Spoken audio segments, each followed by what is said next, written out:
Australian energy management company. We're based out of Sydney, but we have a hardware team here in Tassie for historical reasons. My previous company was also in Tassie. We're just over in Salamanca Square above the restaurants. So our hardware division's over there. And we are an energy management services and hardware company. So energy management services and technology, we build our own products, we run our own services, and we help something like 7,000 Australian homes and businesses today with solar self-consumption, with cost optimization, so using the cheapest grid energy, making the most of your own solar. It's amazing how much more value you can get out of a solar system if you are using your own energy in your own home. And today we want to talk about apartment buildings and EV charging in apartment buildings.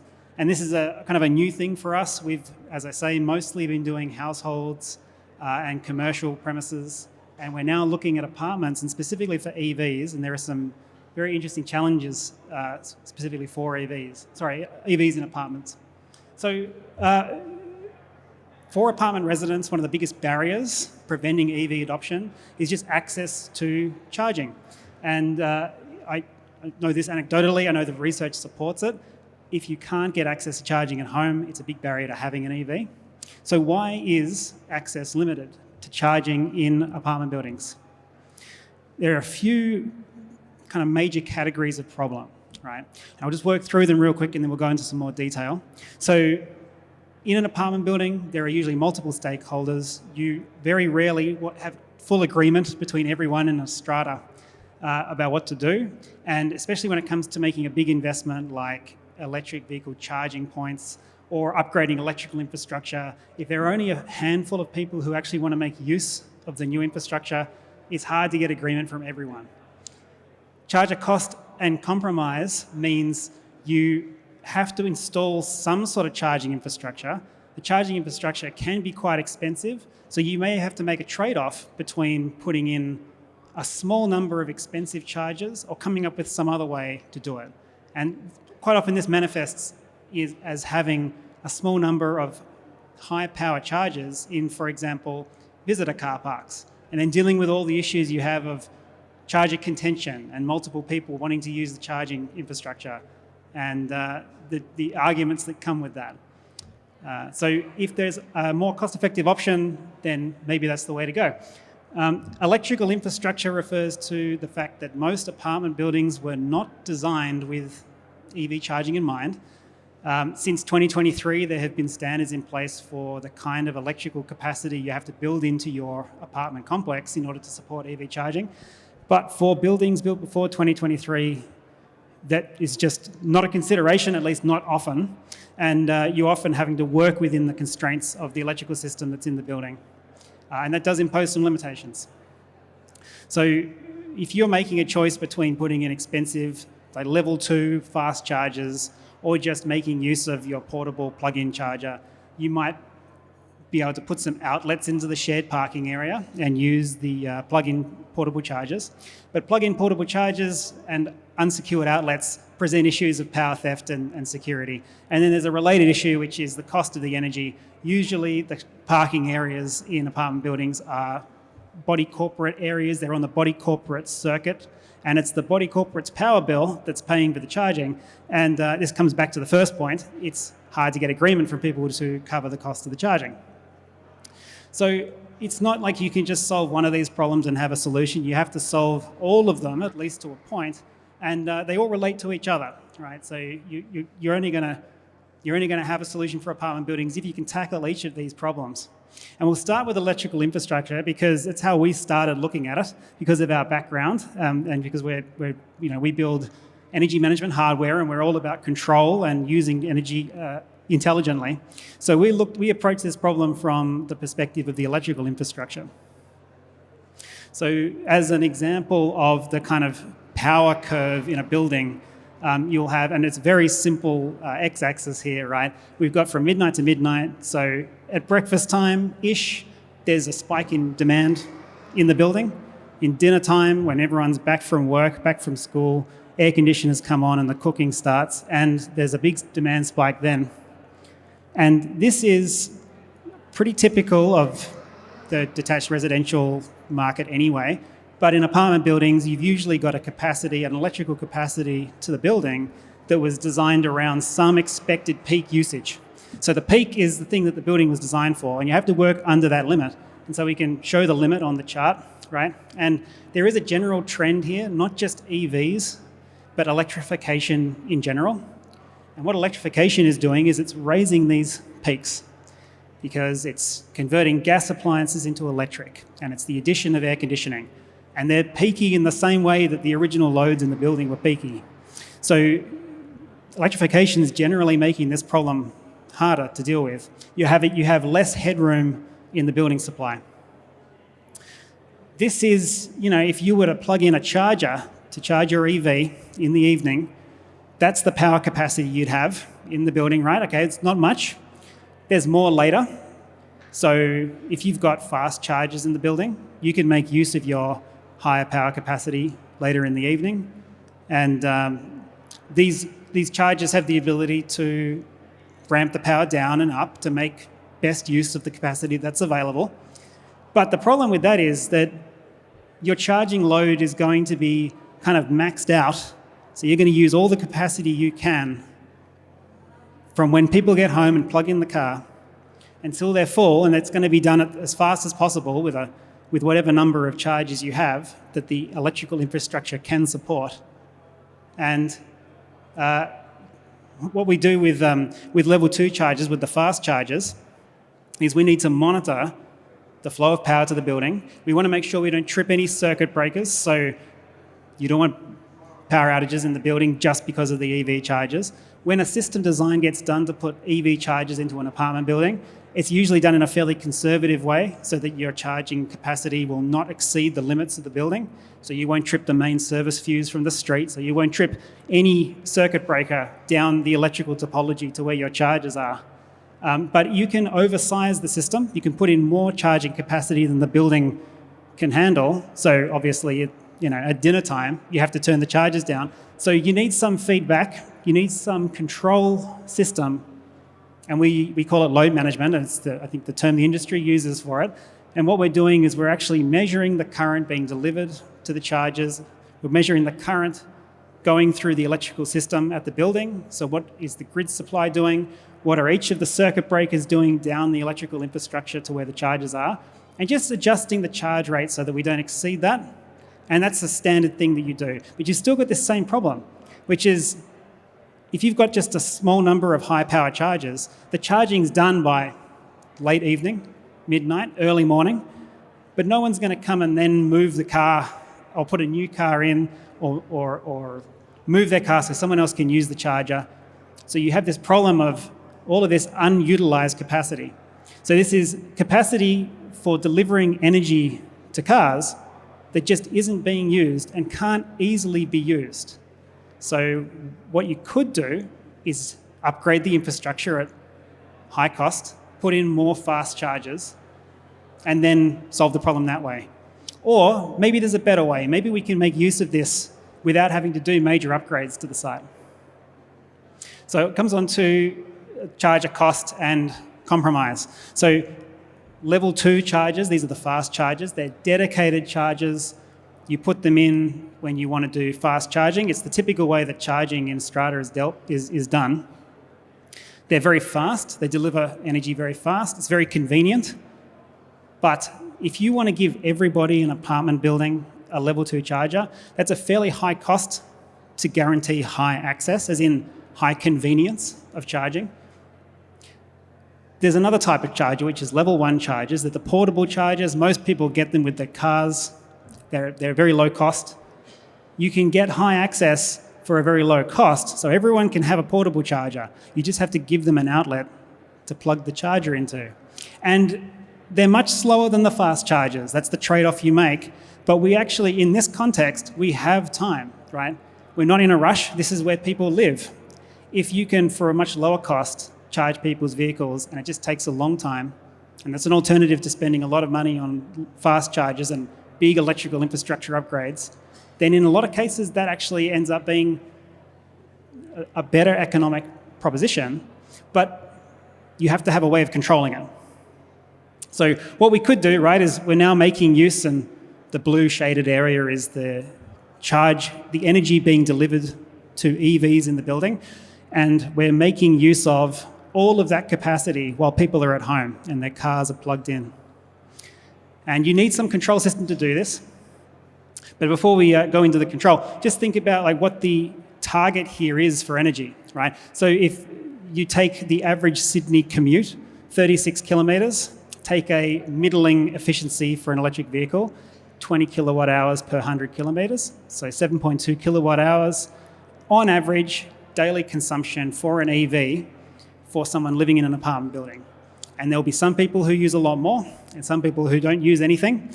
There'll be places where the cars are parked there during the day and for certain users that will be fine and they can charge during the day when no one else is using the system. But by looking at the average, we can actually make some good assumptions about how these systems need to perform and the kind of control strategy we need to use in order to enable a low-cost level 1 charging option. So if you're charging with a 10 amp outlet, that would be 3 hours of charging a day. If you're charging with a 15 amp outlet using a portable charger, that would be just 2 hours a day. So even with the slowest chargers you can get, the cheapest, slowest chargers, you're still only looking at 3 hours a day to satisfy an average requirement. And we can't solve every problem every time. There will be special cases where someone needs to go a very long way or they've let the battery run down. And none of this is at the exclusion of level 2 fast chargers. But for most people, most of the time, this is going to cover it. So what you can do is take your portable chargers and just stagger them throughout this evening period. So in order to do that, what you're doing, the trick here is you're providing access and convenience. When tenants get home, the first thing they do is they plug their charger in, they authenticate in some way, and then they just walk away. And it doesn't matter if the car charges then and there. The most important thing is that they will get charged, and they know they'll get some charge. So the way we're doing this is with a smart outlet, and the smart outlet principally gives us control. So we can defer charging. We can have someone plug their charger in, they can authenticate, we know who they are, they know that we know that they need to charge, and then we'll defer it if we have to. If we can start charging right away, we will. If we have to defer it, we do so. And you do need to change perceptions a little bit about what to expect, right? The car's not going to start charging immediately, but it doesn't have to, and it enables this option. So it brings me on to the next thing, which is security and power theft. If you're just using standard outlets in the shared parking area, power theft is a concern, and we have RFID authentication, NFC authentication, app-based security. There are a few different ways that you can identify yourself as a valid user, an authorized user. So we solve the problem of power theft, but we also make it so that it's possible to get access to power in the shared parking area. If you've just got level 2 chargers, you don't get this. You've got a bunch of locked power outlets. And I just drove from here to Brisbane over the course of a few weeks, stayed in a lot of apartment buildings, and we're looking for this. And all of the outlets are locked, and the convenience isn't there. And where you have level 2 chargers, you have a small number, and people are fighting over them. So if you can give everyone access to a level 1 charge point and secure access to it, you solve the power theft issue, and you have the ability to implement this charging system, which, as we've seen, for most people, most of the time, is perfectly adequate. What about the energy costs? In most cases, not all, but most cases, where the parking is for an apartment building will be on the body corporate tariff. So the body corporate, that is everyone in the building, is effectively paying for the energy. And that's a problem. So you need some sort of billing and reconciliation system there. So whoever's using the power is paying for the power. So we have power metering in here as well as the relay control. And then when you do the authentication, that ties that session to a billing entry. And then through our in-charge billing system, we we roll up and reconcile the tenant charging costs with the building manager's body corporate account. And like I say, it's not always this way. You can have situations where power theft is still a concern, You still have to work within the limitations of the building's electrical infrastructure, but you are using the tenant's own power. Okay, in that case, you don't have to do the reconciliation, but you still need the management. So you kind of have one solution to do all of those things, and you'll find yourself doing a subset of them in any one case. So there's another point here about what it practically means to put a system like this in.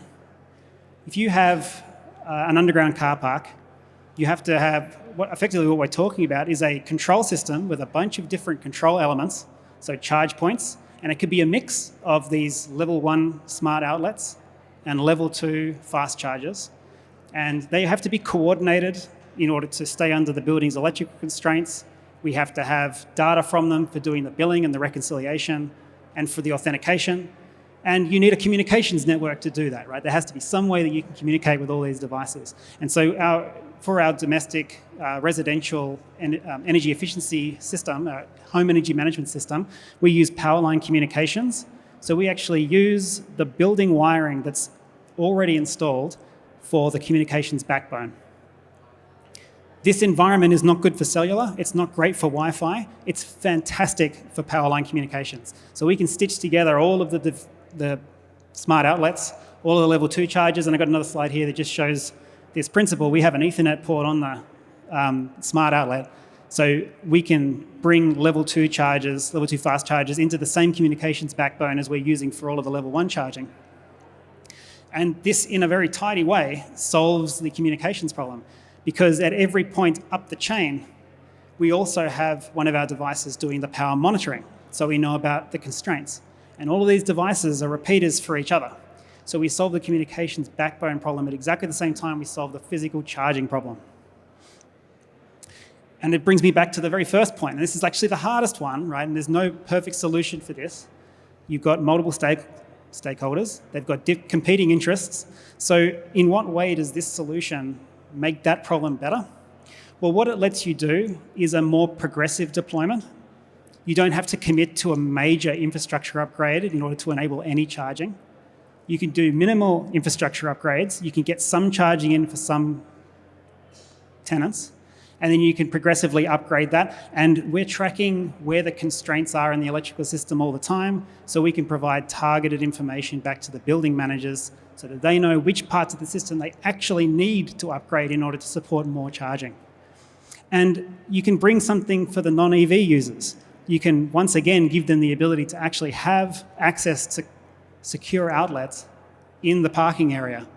And they don't need to use it for EV charging necessarily.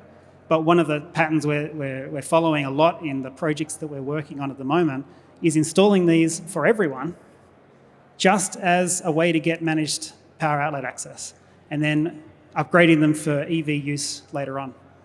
And then when customers, individual tenants want to use fast chargers, it's the communications connection for the fast charger. So that's everything. Thank you.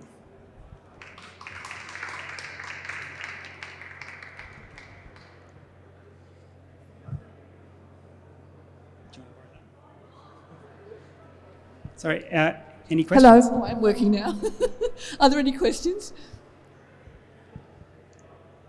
Well, I'll ask one then. I'm not sure, I apologise, I have to go and check something. How do people get charged for their kilowatt hours? So we've got a power meter in the outlet. So if we're doing level 2 charging, we're reading the energy accumulators from the level 2 charger. If we're doing level 1 charging through the portable chargers, we're accumulating the energy in the outlet. And we always assign an energy transaction to a specific user, except when there's some very rigid association between a user and a charge point. So in some buildings, you have like locked individual cage garages. In that case, there's no need to do authentication. We just assume that it's the person who's got the key who's using the system. But at the conclusion of a charge session, we roll up the energy that was used for that session, and then we simultaneously debit the account of the tenant and credit the account of the building manager. And if there's an arbitrage margin in there, we apply that at that point. Yeah. But for the most part, we want to just make the energy transactions perfectly transparent. And there's more to it. Because we've got control capability, we get to choose when we do this. And we have a bunch of users using the system, who know that they're not going to necessarily have the car charging the moment they plug it in. So we can wait until the price is really low. We can wait until there's an excess solar availability. If we're on a wholesale pass-through tariff, like at Amber, for example, we can defer charging until we get access to the absolute lowest cost. And we're doing scheduling all the time to understand how much of the night are we going to have to be running charge sessions in order to make sure everyone gets their minimum requirement. So you can do, and we give people the ability through the app to choose how much of that they want. Yeah.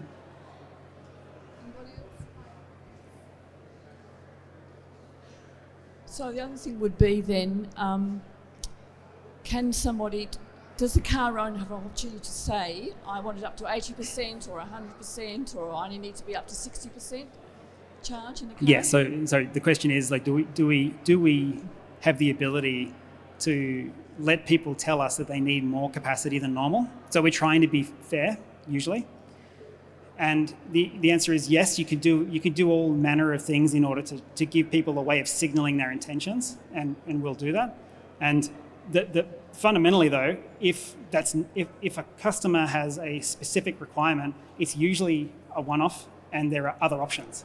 So what we're trying to do is solve the 80% problem and solve it well, and not at the exclusion of having at least a handful of fast chargers in the building, not at the exclusion of people going and using external infrastructure, which at the moment is their only option. So it's a big improvement, and it gives the system some flexibility. And for most people, they'll never ever need to do it. Like if you can give them 7.6 kilowatt hours a day, for most commuters in most cities where you have apartment buildings, right? It's just enough. Yeah. Thank you. How did you think of that? How did you say, oh, well, we don't want to give everyone a fast charger. Let's do that smart. When did you think of all that? It's one of those things that we maybe 6 or 7 months ago we came up with the idea, and we're thinking it's a pretty good idea. But you talk to people, and everyone's thought of this, right? Everyone's thought of this. No one's gone and done it, and so we've gone and done it, and we're putting it through its paces now. And the more we test it, as in test the market, right, the more it seems to be the answer. So now there'll be a time when level 2 chargers will come down in price to a point where this just will not be a consideration. On the infrastructure side, if you've got a high enough saturation of EVs in a building, then if there was a price, kind of equal price for level 2 and level 1 charging, it wouldn't really make sense to put in our outlets, right? Yep. But we're still much less expensive than a level 2 charger. And we have these side benefits. We have the ability to give people access to power and to prevent the power theft. And it's amazing how much traction that side of it has had, right? It's not just about EV charging. EV charging ends up being half of the value proposition from most buildings. So yeah, it's been interesting, really interesting. Excellent. Come on, we're only going to have him once. He's a local. He knows a lot. Young man from Hydro. Here we go. Yes. Sleeping with the enemy and all that. I'm sorry if I missed it, but what's the approximate cost of one of your devices, excluding installation, of course? It's like $300 at the moment. Yeah. Oh, very inexpensive. So that's the RRP, right? So yeah. Just mind-boggling. We had a conversation with a business the other day, and the cost of cabling, the new transformer, for 6 charging stations was in the 6 figures. Yeah. I'm just wondering, why wouldn't she go with changing 2 power points outside and people can... We're hoping that'll be the decision they make. I'm going to be hoping that she does too. One thing that's really amazed us during this process has been we've been going out and getting quotes for installation, right? And just the labour costs at the moment, and even the commodity prices for materials that go into it, they end up being absolutely dominant features of the parts of the cost stack. Yeah.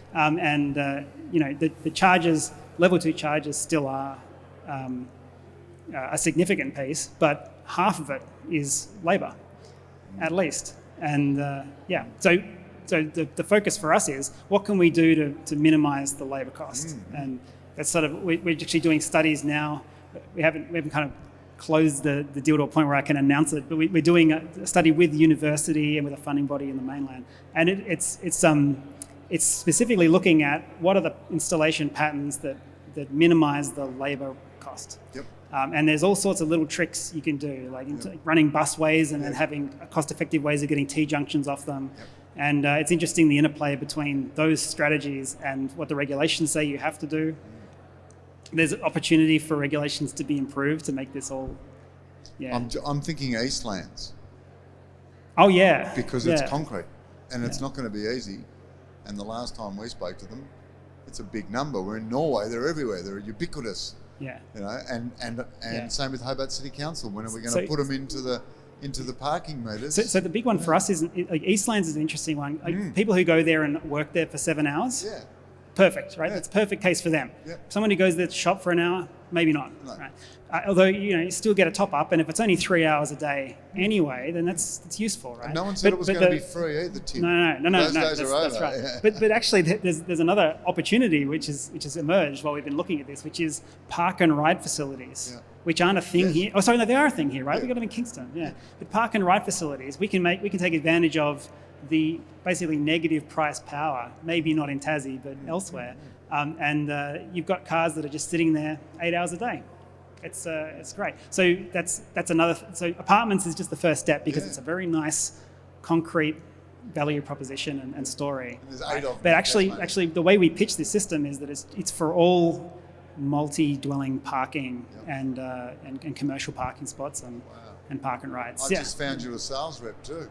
Did you? Yeah. Well, you shouldn't have to be outdoor knocking on the 7 high-rise buildings in Tasmania. Any more questions now that the intelligentsia is back? Question, young man. Do you want to show the product again just quickly, Tim? Sure. The PowerPoint. Geez, I've just dumbed that down for us, haven't I? Backwards? Does that work? That's an apple, I know. Yeah, there we go.